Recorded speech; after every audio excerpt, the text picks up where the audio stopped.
अस्सलामुअलैकुम। आज हम यहाँ पर डिस्कस करने जा रहे हैं पाकिस्तान जियो पॉलिटिकल पोजीशन, और इस डिस्कशन को मज़ीद इंटरेस्टिंग बनाने के लिए यहाँ पे एक क्वेश्चन रेज़ किया गया है कि उसके ज़रिए हम साबित कर सकें कि पाकिस्तान वाकई में इस मुकाम पर है या नहीं। तो वो क्वेश्चन देख लेते हैं। क्वेश्चन है, इस geopolitic position of Pakistan losing its significance और नॉट। इस क्वेश्चन को हम यहाँ पर प्रूव करेंगे। सबसे पहले हम जान लेते हैं कि जियोपॉलिटिक्स होती क्या है। जियोपॉलिटिक्स बेसिकली इंटरनेशनल लेवल पे जो पॉलिटिक्स होती है amongst to countries and more than countries, उसको कहते हैं हम जियोपॉलिटिक्स, या इसको दूसरी लैंग्वेज में हम कह सकते हैं कि ग्लोबल पॉलिटिक्स भी कह सकते हैं। नेक्स्ट हम बात करते हैं कि जियोपॉलिटिक्स के लिए हमें किन किन चीज़ों को देखना ज़रूरी होता है, जिसको हम कहते हैं डिटर्मिनेशन ऑफ जियोपॉलिटिक्स, जिसके हम फोकस करके हम किसी भी कंट्री की पॉलिटिक पोजीशन को ग्लोबल लेवल पे मेजर करते हैं।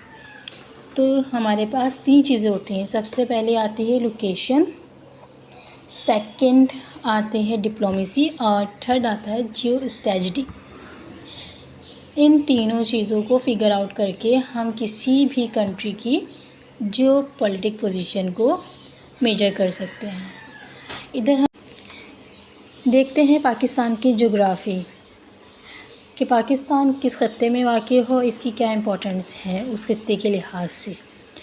पाकिस्तान चूँकि एशियन कॉन्टिनेंट का पार्ट है, और एशियन कॉन्टिनेंट में ये साउथ एशिया में वाक़ है।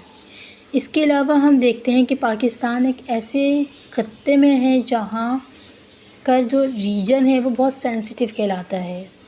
सेंसिटिव इस बिना पे कहलाता है कि पाकिस्तान जिस खत्ते में वाक़ है वहाँ पर पाकिस्तान ईज़िली हर्ट हो सकता है from other countries and neighbours. अगर हम देखें, पाकिस्तान के नेबर्स में ही दो सुपर पावर मौजूद हैं, जिनमें चाइना एंड रशियन फेडरेशन आती है। इसके अलावा दुनिया की एक और सुपर पावर जो यूनाइटेड स्टेट ऑफ अमेरिका कहलाती है, वो पाकिस्तान से 9000 माइल्स अवे है। अगर हम पाकिस्तान की अहमियत को और जानें तो हमें पता चलता है कि Pakistan port of city of Gwadar से स्ट्रेट ऑफ हुमरूज तक लिंक करता है।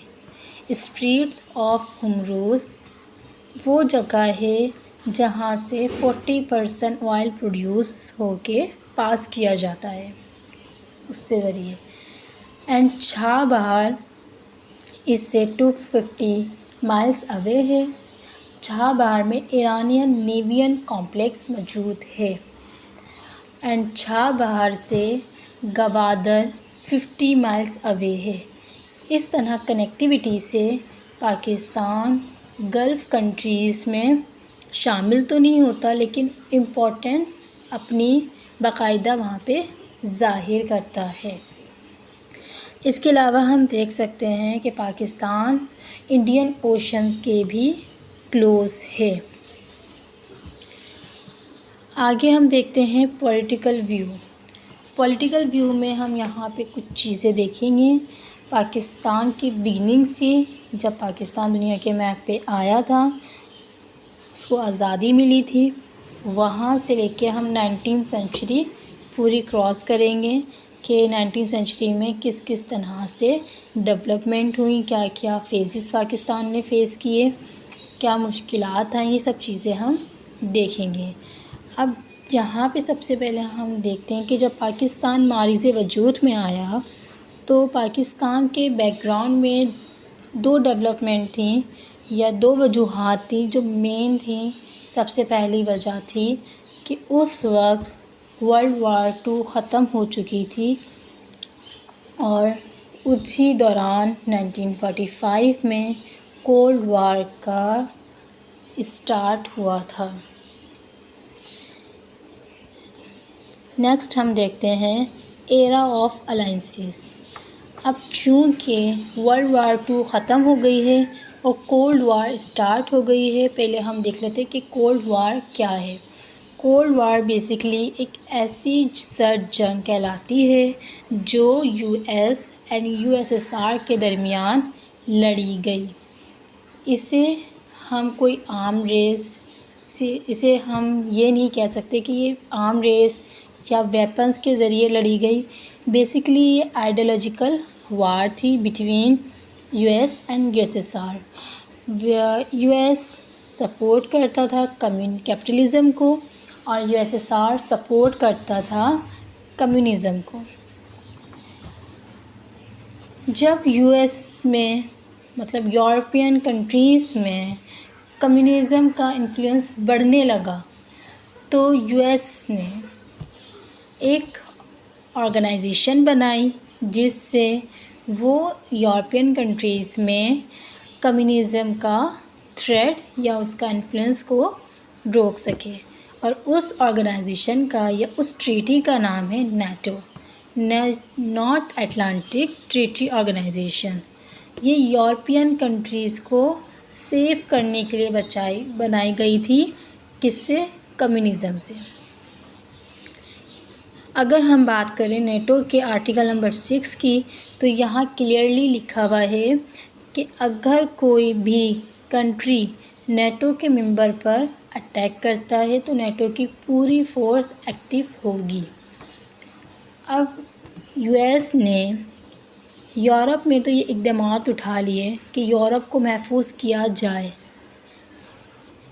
सोवियत यूनियन के इन्फ्लुएंस से, लेकिन अब यूएस ने एशिया में कौन से इक़दामात ऐसे उठाए कि जिससे एशियन कॉन्टिनेंट को भी सोवियत के इन्फ्लुएंस से बचाया जा सके। जैसा कि हम background of geography of Pakistan में देख चुके हैं कि रशियन फेडरेशन पाकिस्तान के नेबर्स में आते हैं तो यहाँ पर कम्युनिज़म का फैलाव ज़्यादा हो सकता था। अब एशिया में किस तरह से इसको सेव किया जाए, इसके लिए यूएस ने कुछ ऐसे इक़दामात उठाए जिसमें पाकिस्तान और इंडिया इन सब का मेन रोल है। इसको हम यहाँ पर देखते हैं। सबसे पहले यूएस ने इस पर्पस के लिए वेस्ट स्पॉन्सर डिफेंस सिस्टम को इंट्रोड्यूस करवाया और इसके लिए सबसे पहली चॉइस यूएस की ये थी कि इंडिया इस सिस्टम को ज्वाइन करे।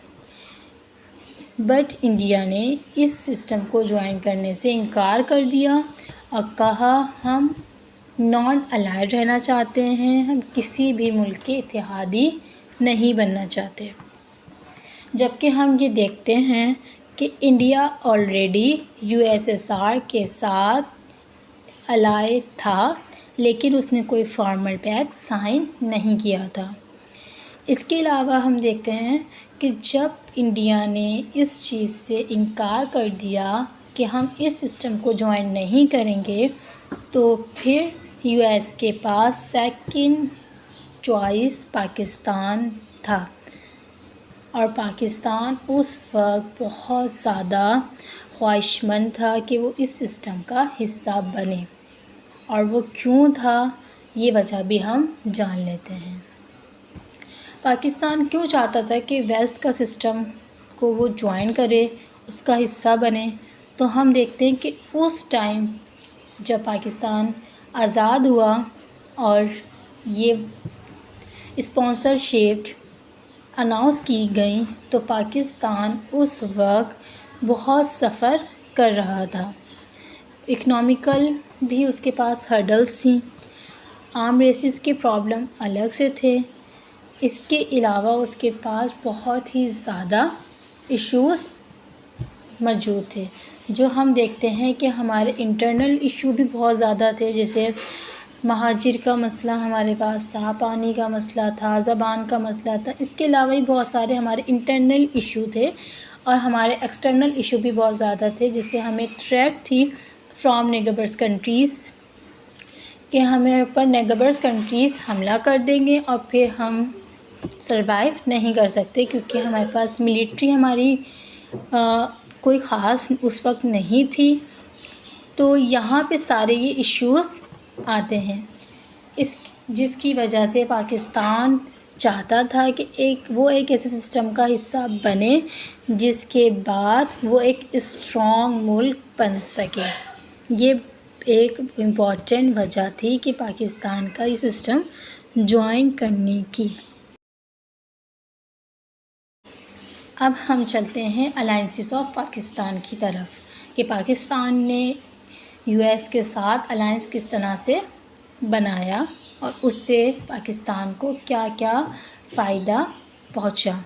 सबसे पहले यूएस और पाकिस्तान के दरमियान एक बायलैटरल सिक्योरिटी एग्रीमेंट हुआ, जिसमें आर्टिकल नंबर 1 में ये वाज़े तौर पे बयान किया गया कि अगर पाकिस्तान को किसी भी मुल्क की तरफ से थ्रेट होती है या उसको दूसरी भी किसी मुल्क की तरफ से परेशानी या जंग का सामना होता है, तो उसके लिए यूएस की सारी फ़ोर्स एक्टिव होगी।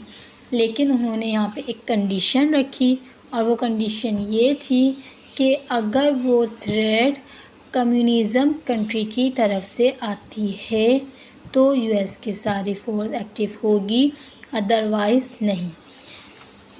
इसके बाद पाकिस्तान ने सीटो ज्वाइन किया 1954 में, और पाकिस्तान को बेनिफिट इसका ये मिला कि पाकिस्तान इकोनॉमिकली थोड़ा मजबूत हुआ, उसको मिलिट्री असिस्टेंट भी प्रोवाइड की गई, वेपन्स भी दिए गए कि वो फ़ाइट कर सके कम्युनिज़म के ख़िलाफ़।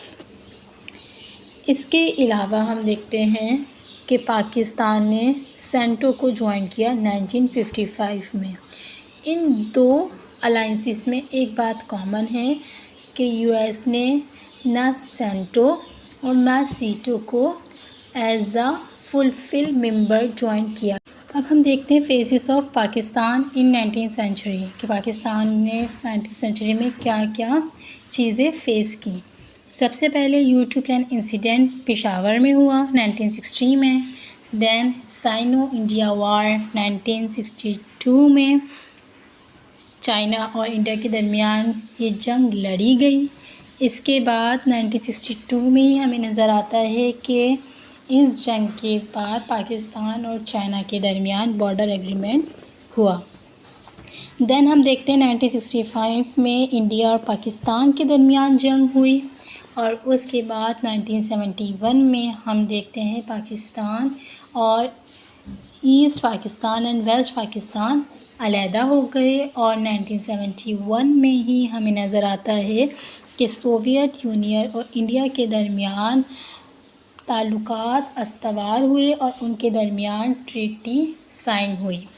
देन हमें नज़र आता है कि 1972 में पाकिस्तान ने सीटो और सेंटो को ख़त्म कर दिया, उसको लेफ़्ट कर दिया। नेक्स्ट हमें नज़र आता है कि पाकिस्तान में 1977 में मार्शल लॉ अप्लाई हुआ। उसके बाद हम देखते हैं 1979 में हमें दो चीज़ें नज़र आती हैं, एक ईरानियन रेवोल्यूशन नज़र आता है, दूसरा सोवियत का इन्वेंशन नज़र आता है हमें अफ़गानिस्तान में, कि सोवियत ने अफ़गानिस्तान में इन्वेड किया था। नेक्स्ट हम देखते हैं 1989 में रोमानिया में ब्लडी रेवोल्यूशन आया, और 1989 में ही अपराइजिंग इशू हुए कश्मीर में, जिसके नतीजे में हमें ह्यूमन राइट्स के भी इशू नज़र आते हैं। नेक्स्ट हम देखते हैं कि यहाँ पर 1991 में यूएसएसआर कोलैप्स कर गया। Then Iron Curtain and Berlin Wall demolish हो गए, एंड पाकिस्तान में हमें नज़र आता है 1999 में कारगिल की वॉर हुई। देन पाकिस्तान ने अपने न्यूक्लियर टेस्ट किए। ये पूरा फेज़ 19th सेंचुरी का है। इसके अलावा भी 19th सेंचुरी में पाकिस्तान में और भी बहुत सारी चीज़ें हुई हैं, लेकिन हम सिर्फ बहुत ही कम चीज़ों को यहाँ पे डिस्कस कर रहे हैं जिससे हमारे लिंक हो जियोपॉलिटिक्स से। सबसे पहले हम देख लेते हैं U2 plan incident. U2 plan incident 1 मई 1960 में पाकिस्तान के शहर पेशावर में हुआ कि पेशावर की सरजमीन से एक प्लेन फ्लाई हुआ जिसका पायलट एक अमेरिकन था। पाकिस्तान ने ये बात दुनिया में जाहिर की कि ये प्लेन सिर्फ वेदर की इंफॉर्मेशन कलेक्ट करने के लिए फ्लाई किया गया। इसके बरक्स सोवियत एयर डिफेंस ने इस प्लेन को डिडक्ट किया, इसके साथ साथ उसको गिरा दिया और उसके पायलट को भी गिरफ़्तार कर लिया। यूएस का कहना था कि पाकिस्तान ने परमिशन दी कि इस प्लेन को हमारी सरजमीन से उड़ाया जाए।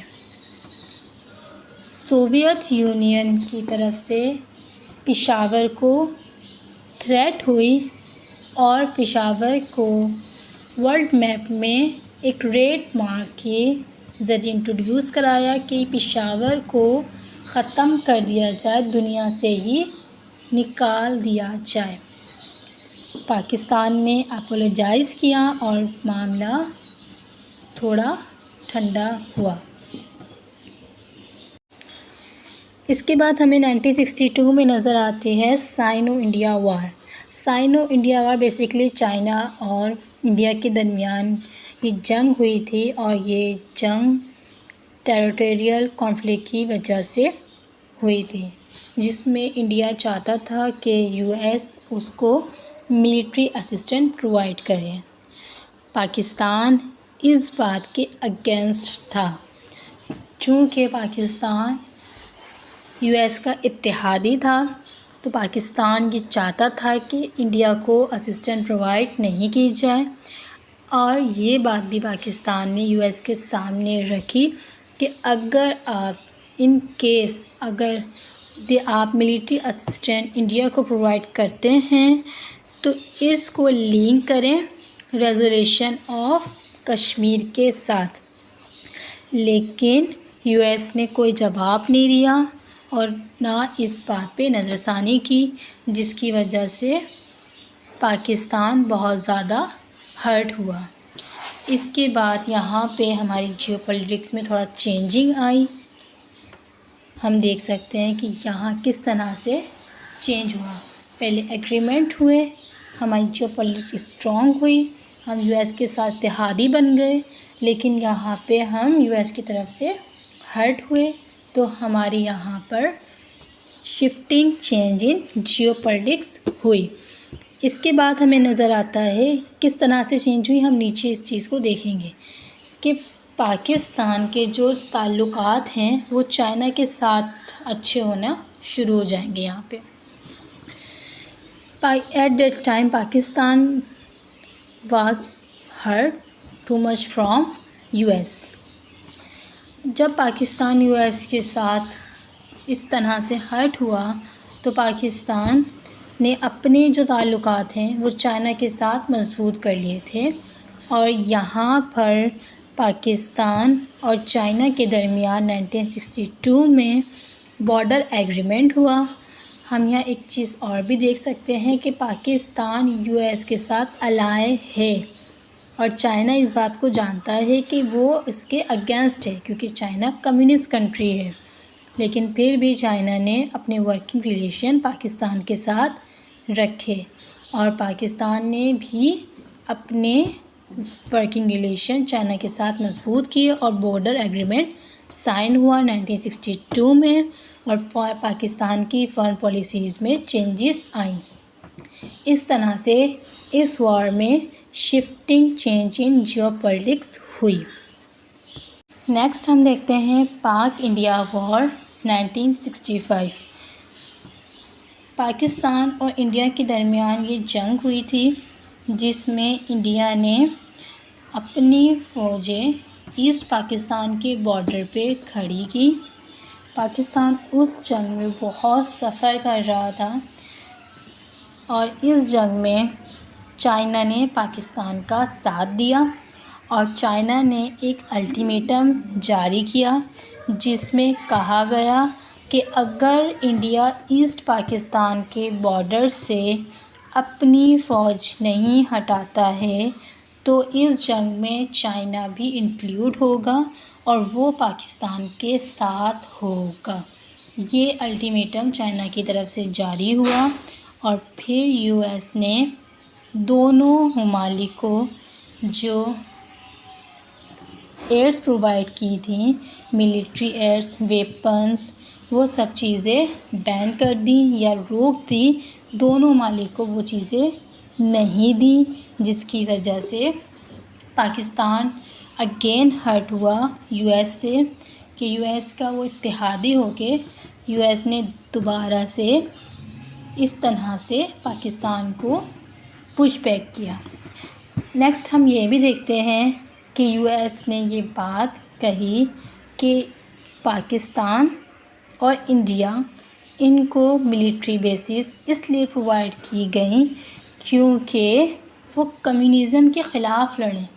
अब इनको आपस में जंग करने के लिए ये चीज़ें नहीं दी गई थी। यहाँ पे पाकिस्तान थोड़ा नहीं, बहुत ज़्यादा डिसअपॉइंटेड हुआ फ्रॉम यूएस। नेक्स्ट हमें नज़र आता है separation of East and West Pakistan.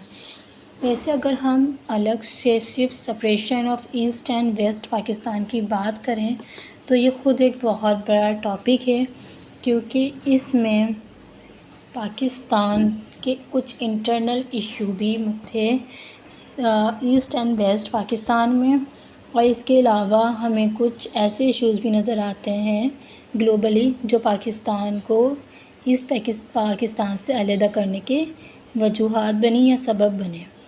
लेकिन हम यहाँ पे कुछ चीज़ें देखेंगे, पूरा हम इसको डिटेल में नहीं देखेंगे। हमें यहाँ पे नज़र आता है सबसे पहले बे ऑफ बंगाल, जो इंडिया ने ब्लॉक कर दिया था उस वक्त, और हमारा ये ख़याल था कि हमारी हेल्प के लिए यूएस आएगा, लेकिन उस वक्त यूएस नहीं आया। और हमारा ख़याल इस वजह से ज़्यादा था कि यूएस हमारी हेल्प करेगा। एक तो हम यूएस के इत्तेहादी हैं, हमने सीटो सेंटो इसके अलावा बायलैटरल एग्रीमेंट साइन किए हुए हैं, और अगर इसके अलावा हम देखें कि हमारा जो जोग्राफिया महल-वकू है उससे हम इंडिया के ओशन से क्लोज़ हैं, और इंडियन ओशन में 5th and 7th फ्लीट यानी यूएस की आर्मी वहाँ पर मौजूद है। लेकिन यूएस नहीं आया और पाकिस्तान को अपना एक बहुत बड़ा पार्ट यानी ईस्ट पाकिस्तान को लॉस्ट करना पड़ा। नेक्स्ट हमें यहाँ पे इसी में नज़र आता है कि इसी दौरान अगस्त में 1971 treaty of peace and friendship sign हुई between Soviet Union and India के दरमियान। इसके अलावा हमें यहाँ ही नज़र आता है कि 1972 में पाकिस्तान ने सीटो एंड सेंटो को छोड़ दिया। पाकिस्तान यूएस से बहुत हर्ट हुआ था और पाकिस्तान ने सीटो एंड सेंटो को लेफ़्ट कर दिया। अब हम देखते हैं एरा ऑफ 1979।